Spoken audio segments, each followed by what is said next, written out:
Тәубе техникасы.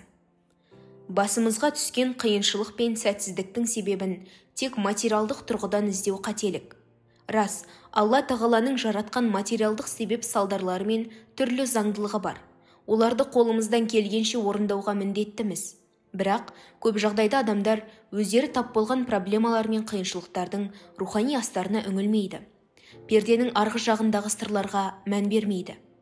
Алла тағала өзінен алшақтаған құлдарын өзіне қарату, жалбарынтып тәубе ету үшін әртүрлі кедергі жібереді.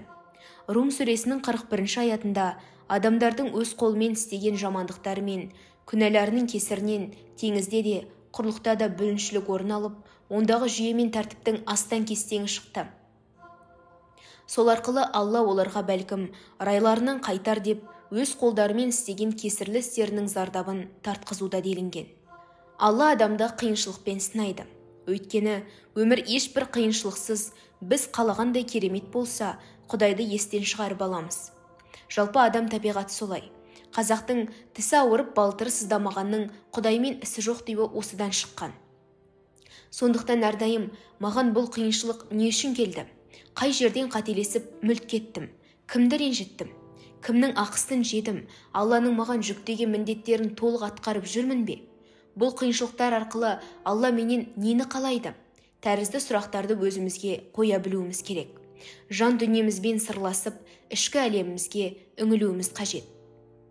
Бірақ жоғарыдағы сұрақтар арқылы одан әрі үмітсіздікке түсіп, күйзелуден сақ болған жөн.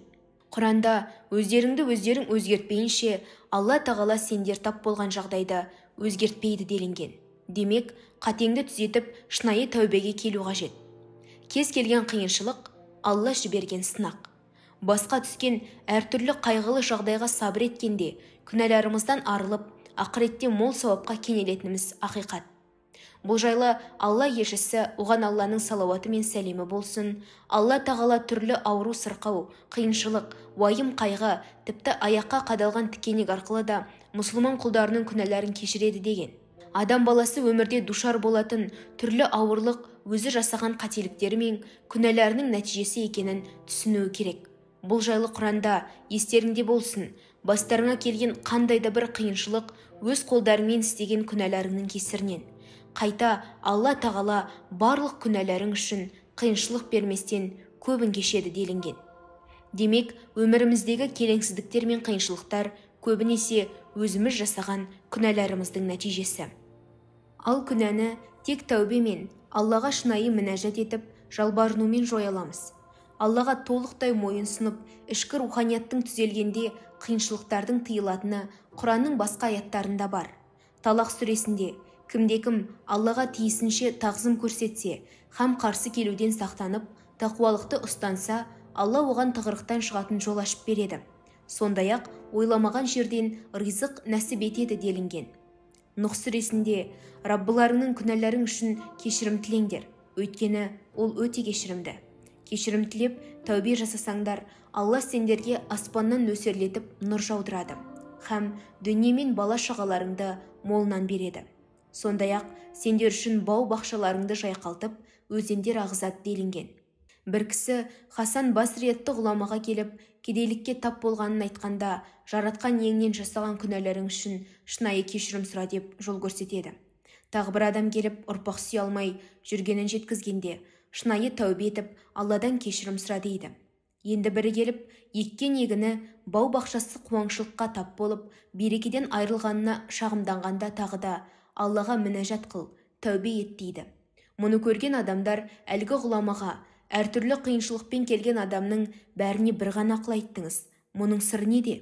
Деп сұрағанда ғұлама: өз ойымнан еш нәрсе айтқан жоқпын. Нұх сүресіндегі аятты келтірдім, депті. Менің бір психолог танысым бар. Сол кісі өзіне проблемаларын шешу үшін жәрдем сұрап келген адамдардың бәріне осы тәубе техникасын жасатады екен. Белгілі уақыт ішкен жегеніне мән беріп, қателіктері мен күнәлары үшін шынайы кешірім сұрап, мінәжат еткен кісілердің проблемалары оп-оңай шешілетіндігін айтады. Ұрпақ сүйе алмай жүргендері сәбилі болып, ажырасудың аз алдында тұрған отбасыларда шаңырақтарын сақтап қалған.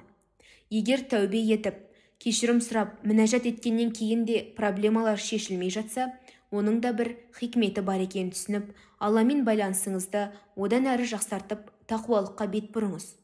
Аллаға шынайы бет бұрғанда, мына дүниедегі көңіліңізді құлазытып, бас ауруына айналған ұрпағыңыздың болмауы секілді проблемалар сіз үшін мәселе болудан қалып, ұрпақсыз да ғибратты ғұмыр кешуге болатындығын түсінесіз.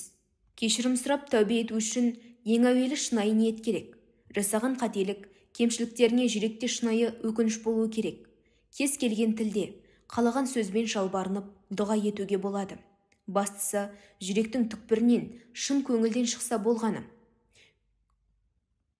Күнәңіз басқа адамдарға қатысты болса, олардан кешірім сұрап, ризашылығын алуыңыз, ақысы болса қайтарып беруіңіз керек.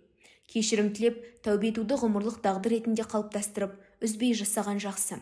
Пайғамбарымыздан жеткен кешірім сұрап, тәубе ету дұғаларының ішінен бір-екеуін өздеріңізге ұсынып отырмын. Уа Алла тағалам, сен менің ұлы Раббымсың. Сен мені жараттың, мен бір өзіңнің құлыңмын. Шамамның жеткенінше өзіңе берген уәдем мен сертімде тұруға тырысамын. Істеген жаманшылықтарымнан бір өзіңе сиынамын. Маған берген нығмет жақсылықтарыңа қарыздармын. Жасаған барша күнәмді мойындаймын. Мені кешіре көр. Күнәларымды өзіңнен басқа ешкім кешіре алмақ емес. Уа Аллам, менің барша қателігімді, білімсіздігімді, барша ісімдегі шектен шыққан кездерімді кешіре көр. Жаратқан ием, менің біліп-білмей, шындап және әзілдеп жасаған қателіктерімді кешіре көр. Алла тағалам, бұрынғы және кейінгі, жасырын жария жасаған барлық күнәмді кешір. Менен де жақсы білетін басқа күнәларымды кешіре көр. Сенің құдіретің барлық нәрсеге толықтай жетеді. Видео ұнаса, лайк басып, арнама тіркеліп, қоңыраушаны баса кетіңіз. Келесі видеода кездескенше. Ассаламу алейкум ва рахматуллахи ва баракатух.